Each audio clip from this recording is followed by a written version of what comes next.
My name is Eliza Hartley. I'm 34 years old. 3 years ago, I thought I understood stress. I write code for a living, manage deadlines, juggle clients, sit in meetings where people argue about things that won't matter in 6 months. I thought that was pressure until I learned what it meant to watch a 9-year-old's blood sugar climb on a screen and know that one wrong decision could kill him. Tyler isn't my biological son, but he calls me Liza, with the easy affection of someone who decided I belonged in his world before I had fully decided it myself. He's 9 now. He was 6 when he was diagnosed with type 1 diabetes. My boyfriend Ryan is his dad. And then there's Angela, Ryan's ex-girlfriend and Tyler's mother. When he talks about the early years, he says she wasn't always like this. That when Tyler was born, she was attentive, patient, anxious in the normal new mom way. That things change slowly, like a pot of water heating on a stove, so gradually you don't notice it's boiling until it's already too late. I came into their lives right around the time the word diabetes stopped being something from a pharmaceutical commercial and became the line between he's okay and we need to go to the hospital now. 3 years of carb counting, 3 years of late night checks, 3 years of learning every beep and buzz of his insulin pump and his continuous glucose monitor, 3 years of knowing that even on a good day, we're one malfunction away from a nightmare. At first, Angela and I were civil, not warm, but polite. We had to be. Shared custody doesn't leave much room for outright hostility if you want a child to feel safe. But the cracks were there from the beginning. She would roll her eyes when we talked too long about dosage adjustments, complain that the 2 a.m. checks were excessive, that Ryan and I were babying him. Ryan would remind her that he was 6 and that type 1 doesn't care about anyone's opinion. She'd sulk, apologize later, then go right back to minimizing it. It might have stayed at that level, annoying, irresponsible, but manageable if it hadn't escalated. It started with food. Tyler would come back from her place and mention, in that offhand kid way, that Mom made me wait for my snack because I was rude. At first we thought she meant dessert, and we shrugged it off. No one needs dessert every night. But then one day he said, I felt shaky and the monitor was beeping, but Mom said I was just being dramatic because I didn't clean my room. I remember the way Ryan's face changed when he heard that, like someone had flipped a switch from patient to danger in his brain. We tried to give her the benefit of the doubt. Maybe she didn't understand what the numbers meant. Maybe she didn't realize that a dropping blood sugar wasn't something you wait out. So Ryan sat her down, walked her through the charts again, explained lows and highs for the 1,000th time. She nodded, cried a little, said she was overwhelmed and tired and scared, said she felt like no matter what she did, it was wrong. I felt a stab of sympathy I almost wish I didn't feel now. For a few weeks, things improved. She texted more often with questions about doses. She showed up to an appointment with the endocrinologist. She sent photos of Tyler eating snacks right on time, and then slowly she slipped again. Delayed snacks became a few more minutes. A few more minutes became after you finish this chore. And then it went further. 2 months before everything exploded, Tyler came to me in that quiet way kids use when they think they might get in trouble for telling the truth. Ryan was at the grocery store and Tyler sat at the kitchen table, tracing circles in a condensation ring from his water bottle. Liza, he said, can I ask you something? Anything, I said. If I get an A on my math test, he said carefully, does that mean I get to keep my pump? I froze. What do you mean, keep it? He kept his eyes on the table. Mom said if I got an A, she'd give it back. She took it this morning because I didn't make my bed right away. She said it's just for school, and if I'm good, I can wear it again. I could actually feel the blood pounding in my ears. Tyler, I said slowly, did you go to school without your pump? He nodded. But the nurse has insulin. Mom said it's fine. Ryan walked in as I was still trying to keep my voice calm. One look at my face, and he knew. I explained in short, clipped sentences. He didn't even put the groceries down before he grabbed his keys again. We both went to Angela's. I remember the way she stood in the kitchen, arms folded, face tight. He's fine, she said. The nurse knows what to do. He needs to learn responsibility. He treats that pump like a toy. He treats it like a lifeline, I snapped, because that's what it is. Ryan's voice was low, the kind of quiet that comes before a storm.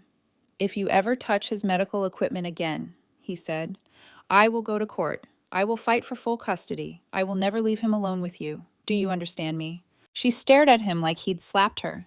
You'd break up our family over this? She demanded. Ryan's jaw clenched. You broke it when you decided obedience mattered more than whether he lived. She cried, insisted she didn't mean harm, that she was overwhelmed, that we didn't appreciate how hard it was to be the bad cop. Ryan didn't back down. Neither did I. We left that day thinking, hoping, that the message had finally sunk in. I wanted to believe her tears meant something. I really did.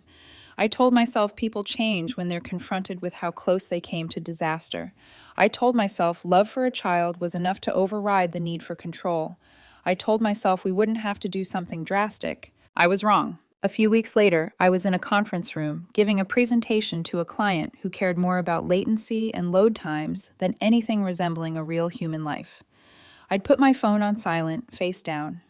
When the meeting finally ended, 2 hours later, I flipped it over and saw 7 missed calls from Tyler's number. My stomach dropped so fast I felt dizzy. I stepped out into the hallway and called him back immediately. He answered on the first ring, breathing hard, voice shaking. Liza, he sobbed. I don't feel good. Hey, I've got you, I said, already walking briskly toward the elevator. What's going on?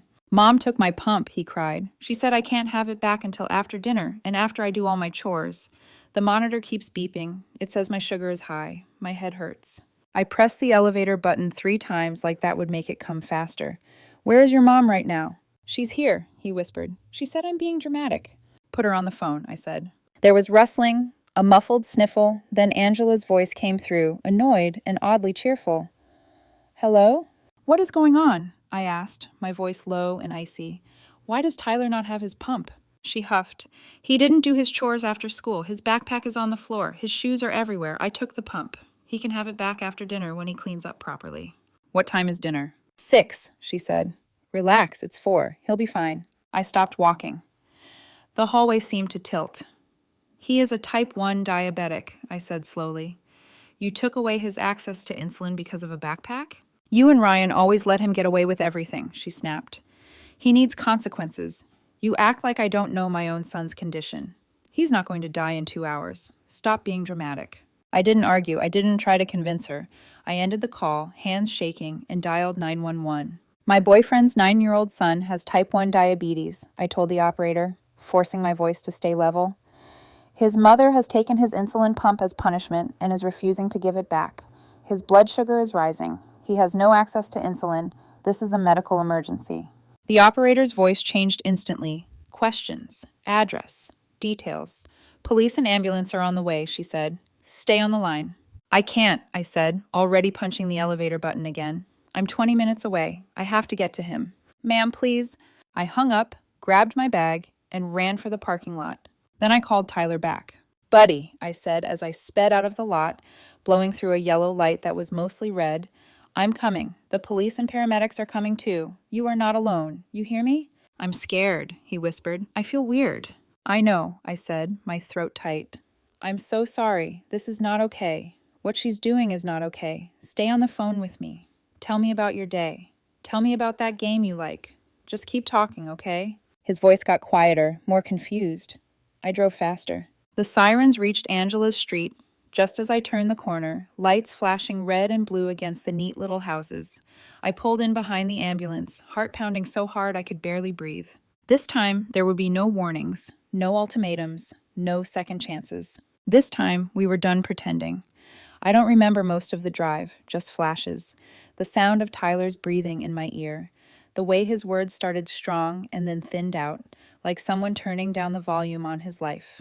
The blur of traffic lights, the angry blare of horns when I cut across lanes I shouldn't have. I talked the whole way, not because I had anything brilliant to say, but because silence terrified me. Tell me about that new game, I said, knuckles white on the steering wheel. The one with the dragons. His voice was faint. It's not dragons, Liza, it's robots. Right, obviously, I said, trying to sound playful and not like my heart was splitting in two. What do the robots do? He took a breath that sounded too shallow. They fight bad guys. You're doing so good, I said, swallowing hard.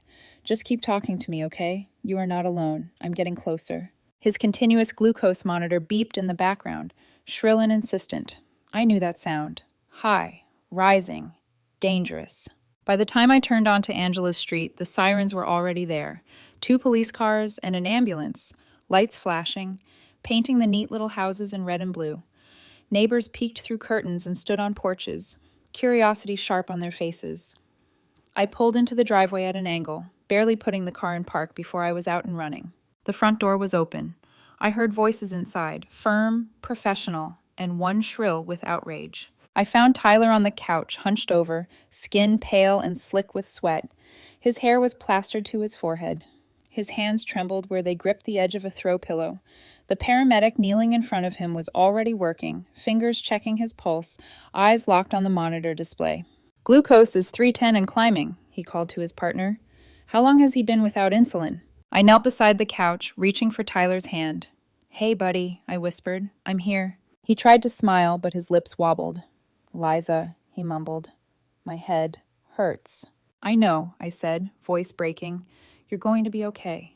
They've got you." One of the officers stood near the doorway to the kitchen, his expression tight.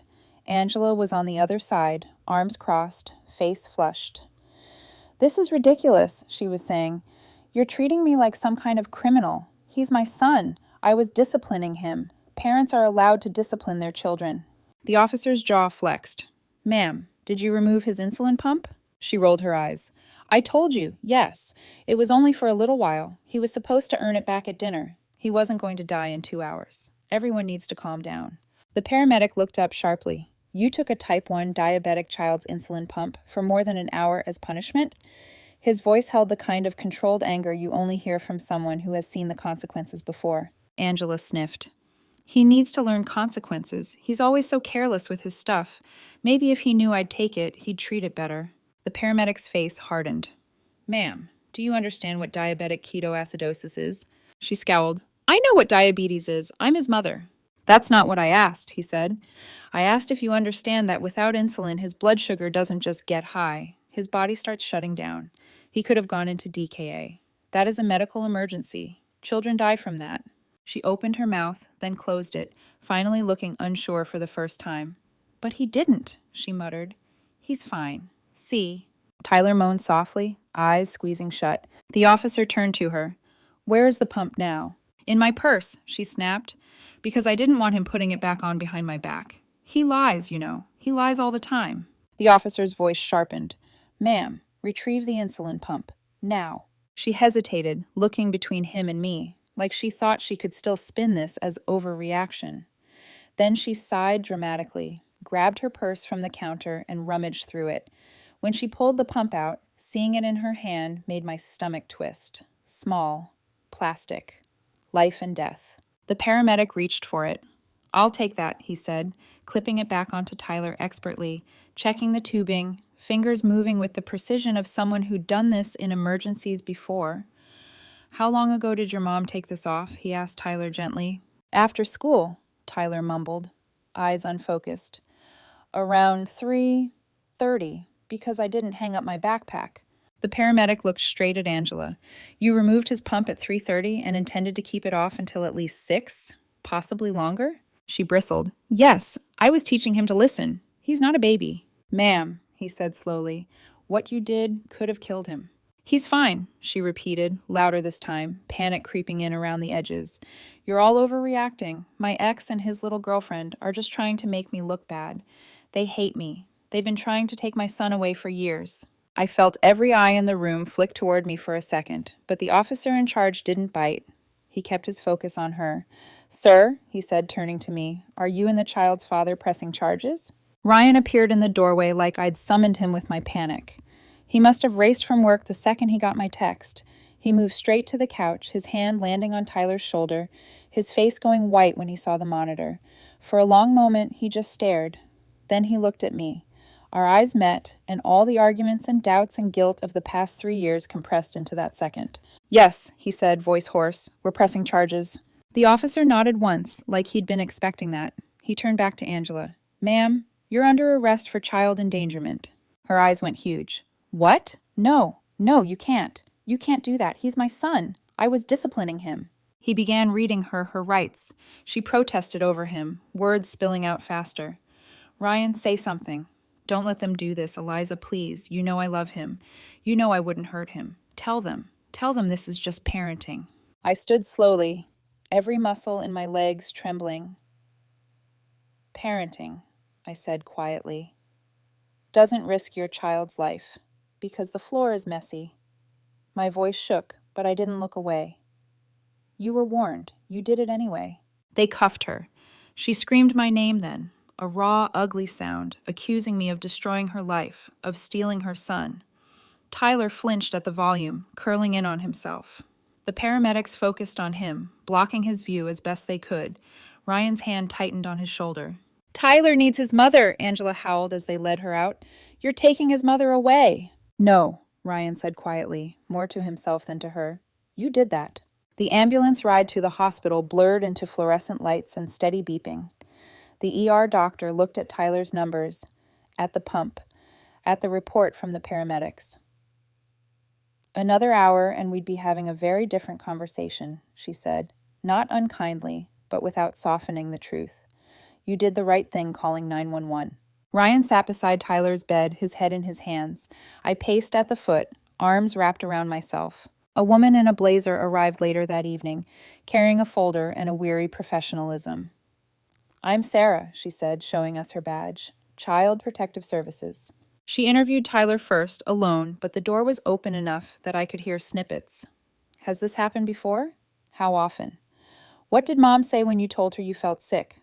Tyler's small, shaky voice answering. Sometimes she says I'm being dramatic. Sometimes she says I have to wait. Sometimes she takes my pump so I can earn it back. When she came out, her expression was grave. She sat with us in the plastic chairs of the family waiting area. This is not a one-off mistake, she said. This is a pattern of using his medical condition as a disciplinary tool. That's abuse. Ryan looked like someone had taken a hammer to his chest. I thought I could manage it, he said quietly. I thought if I warned her enough times, she'd stop. Sarah shook her head gently. You didn't break this family, she said. She did, when she decided her need for control mattered more than his safety. The words landed with the weight of something final. Right now, she continued, Tyler does not go home if Angela is there. Even when she bonds out, she will not be allowed unsupervised access. We'll be recommending emergency custody for you. She looked between Ryan and me. And we will be monitoring everything. Ryan nodded, eyes shining. Whatever you need. That night, after Tyler finally fell asleep, I stood by the window of his hospital room, watching the parking lot lights blur through the glass.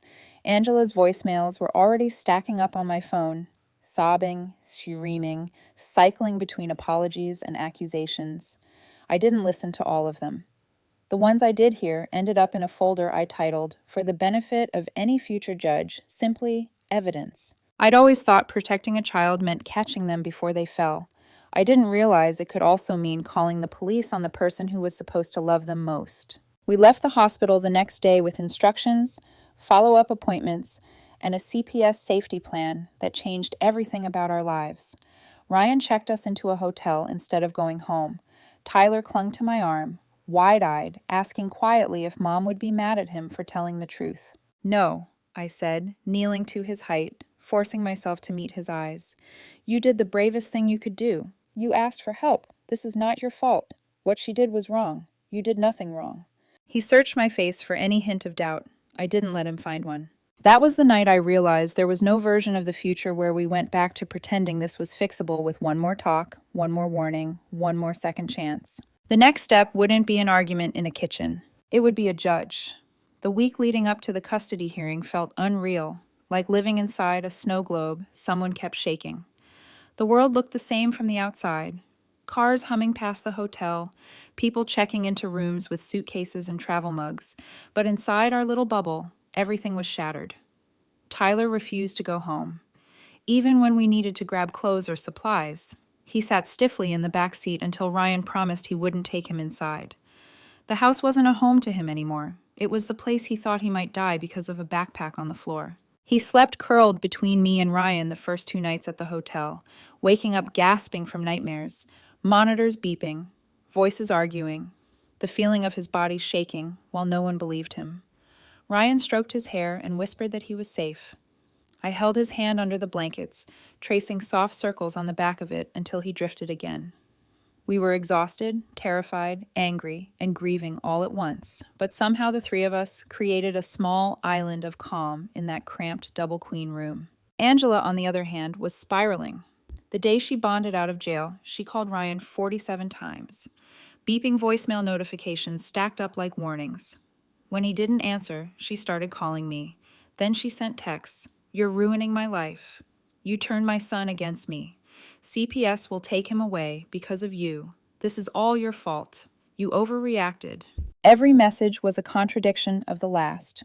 Crying one moment, screaming the next, swearing she loved Tyler more than anything, and then insisting she didn't do anything wrong. I saved everything, every voicemail, every screenshot, every rant. It wasn't vengeance, it was documentation. The morning of the hearing, Tyler insisted on wearing one of the button-down shirts Ryan had bought him last Christmas. He wanted to look brave, he said, even though no one expected him to talk. When he reached for my hand in the lobby of the courthouse, I felt something inside me steady. We weren't just showing up for paperwork, we were showing up for truth. The courtroom was colder than I expected, all polished wood and faded flags, and the low hum of an aging vent system. Angela sat on the opposite side with her lawyer, her hair pulled back tightly, her jaw clenched. The moment she saw us enter, her eyes went sharp, like a cornered animal. She whispered something to her lawyer, who glanced at us briefly and then looked away. Ryan squeezed my hand before we took our seats. "Whatever happens," he murmured, "thank you for everything."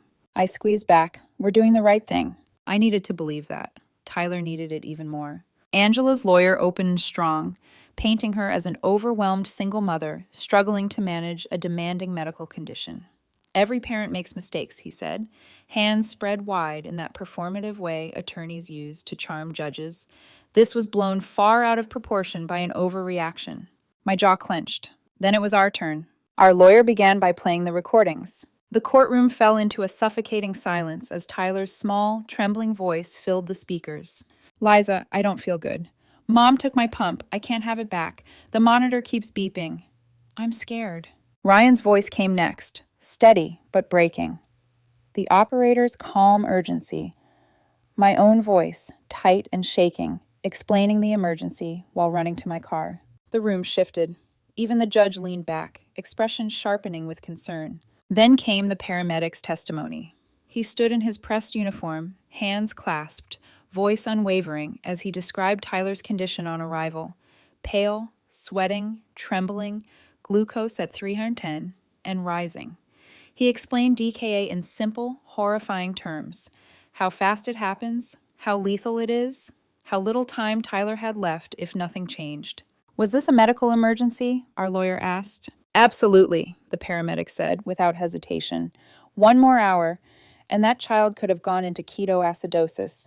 Without immediate intervention, he could have died." Angela looked down at her lap. Her lawyer objected, but the judge waved him off. Then the ER doctor testified, confirming everything. Sarah from CPS took the stand next, recounting Tyler's statements about past incidents, delayed snacks, withheld pump access, being told he was dramatic when he felt sick. "Is this a pattern?" the judge asked her. "Yes," Sarah replied, voice steady. "A clear pattern of medical neglect and using the child's health as a disciplinary tool." Angela's lawyer tried one last time to play the remorse card. He guided her through a carefully rehearsed monologue about stress, about feeling unsupported, about being overwhelmed. She sniffled. She dabbed at her eyes. She said she just wanted Tyler to be responsible.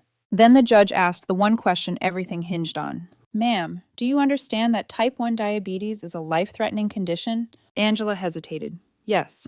"Then why," the judge said, leaning forward, "did you believe it was appropriate to withhold insulin from your son?" She blinked, searching for an answer that didn't exist. I didn't think 2 hours would hurt him." The judge's expression hardened into something unforgiving. "You didn't think," he said. "That is the problem. Parenting requires thinking, responsibility, awareness. You put your need to be obeyed above your child's need to live. That is not parenting. That is abuse." She flinched like he'd struck her. Then came the verdict. Full custody to Ryan. Supervised visitation for Angela once a week, pending the criminal case. A restraining order around the home. Mandatory parenting classes and therapy. Violating any of these conditions meant losing visitation permanently. Angela burst into tears. Please don't take my son away. He needs me. The judge's voice remained steady. He needs to stay alive. This hearing is adjourned. Tyler clung to Ryan's leg and then to me. Are we safe now? He whispered. I nodded. Yes, buddy, you're safe. When we got home, our home now, we packed up Angela's things into boxes. Her sister came to pick them up, red-faced and silent. Angela wasn't allowed within 500 feet of the property. That night, Tyler slept between us again. But this time, he slept through the night. The next morning, he woke up smiling for the first time in days. But the storm wasn't over. People like Angela don't let go quietly. And deep down, I knew a crisis like that didn't just end in a courtroom. It echoed. The criminal trial didn't happen right away. For months, life felt like a strange mix of healing and waiting. Like we were finally safe, but the shadow of what Angela had done still stretched across every part of our routine. Tyler started therapy twice a week. The therapist, a calm woman with soft eyes, who let him talk at his own pace. At first, he barely spoke. Then the memories began to tumble out in small, heartbreaking pieces. Sometimes Mom said I had to wait because she was mad at me. Sometimes she said the beeping was annoying. Sometimes she told me I wasn't really sick. Each time, his voice cracked a little. Each time, I squeezed his hand a little tighter. And every night, Ryan checked his pump with a new kind of vigilance. As if looking away for a moment might invite disaster back into the house. I learned every reading, every fluctuation, every quiet alarm that meant we needed to act. We built habits around safety instead of fear. Tyler's numbers improved. His A1C dropped lower than it had in 2 years. His doctor called him a little superstar. But Angela didn't disappear. She violated the restraining order twice, once showing up at the school during pickup, once standing across the street from our house, pretending she was just walking. Each time, the police escorted her away. Each time, she blamed us. Even when she was handcuffed, she shouted that Tyler was being turned against her, that we were alienating her, that she had every right to discipline her son. But discipline doesn't include endangerment, and no amount of screaming could rewrite that. By the time her criminal trial began, she doubled down on her denial. Not guilty, just disciplining. No intent to harm, overreaction, misunderstanding. Her lawyer tried to paint her as a mother under stress. They used every familiar argument: parental rights, discipline norms, emotional overwhelm. But facts don't bend for feelings. The prosecutor didn't dramatize anything. They didn't need to. They brought in experts, a pediatric endocrinologist with 30 years of experience, diabetes educators, paramedics, doctors. One by one, they explained to the jury exactly what happens to a child without insulin. Blood sugar rises. The body starts breaking down fat. Ketones poison the blood. Organs shut down. Brain swelling. Coma. Death. Each word was steady, measured, precise, terrifying. The doctor reviewed Tyler's chart, his weight, the monitor readings, the time gaps. When the prosecutor asked how long Tyler had before entering DKA, the doctor said, maybe 2 hours. 3 if he was lucky. Angela removed that pump at 3:30. Dinner was set for 6. She planned to make him eat first, then chores, then maybe the pump. He would have absolutely entered the early stages of DKA. Without medical intervention, that condition is fatal. Angela closed her eyes then, as if shutting them hard enough could make the truth disappear. But it stayed. It filled the room. Her lawyer tried to salvage it. Doctor, can you say with 100% certainty that Tyler would have died? The doctor didn't hesitate. I can say with 100% certainty that he was headed toward a life-threatening condition. I can say with 100% certainty that without insulin, he would have entered DKA. I can say with 100% certainty that a child in DKA without intervention can die. That is not speculation. That is medicine. 2 hours later, the jury came back. Guilty. Child endangerment. Medical neglect. Reckless disregard for a child's life. Angela collapsed in her chair, sobbing into her hands. For a moment, a brief moment, I felt a flicker of pity. Not for what she'd lost, but for the part of her that might have been different once, long before fear and control twisted her into someone who believed obedience mattered more than insulin. Her sentence was 2 years of probation, mandatory parenting classes, therapy, loss of custody, and tightly supervised visitation, pending further review.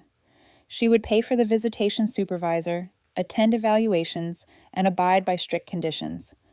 But even that wasn't enough, because 6 months later, she violated probation by trying to pick Tyler up from school. The principal called the police called us. Angela went to jail for 90 days.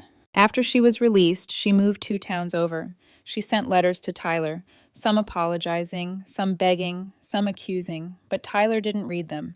The therapist said he wasn't ready, and maybe he never would be. That was his choice. Our job was to protect him, not force healing on a wound still bleeding. And we did. We created new routines, evening pump checks, emergency supplies in the car, school, backpack, every room in the house, weekly therapy, cooking meals together, weekend bike rides, slow mornings on the couch, watching cartoons, until Tyler felt safe enough to sleep in his own bed again. We learned to laugh again. We learned to breathe again. We learned that survival wasn't enough. We needed joy, too. One night, months after the trial, Tyler asked me out of nowhere, "Liza, why did Mom do it? Isn't love supposed to keep you safe?" I felt something twist deep inside me. I sat beside him, brushing a curl off his forehead. "Sometimes," I said softly, choosing every word with care, "people get so focused on being in control that they forget what really matters. They think being obeyed is the same as being loved. It's not." He looked at me with those big, earnest eyes. "That's dumb." I smiled sadly. "Yeah, it really is." Ryan and I exchanged a glance across the room. A shared ache, a shared relief, a shared hope that Tyler would understand someday that none of this was his fault. He was thriving now. His A1C was the best it had ever been. His doctor said whatever we were doing was working. We weren't doing anything special. We were just choosing his life over pride.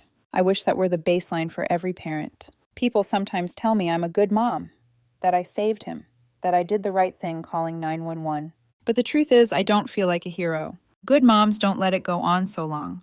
Good moms don't try to keep the peace at the cost of a child's safety. Good moms don't hesitate. I did hesitate. I tried to reason. I tried to believe it would get better. I was wrong.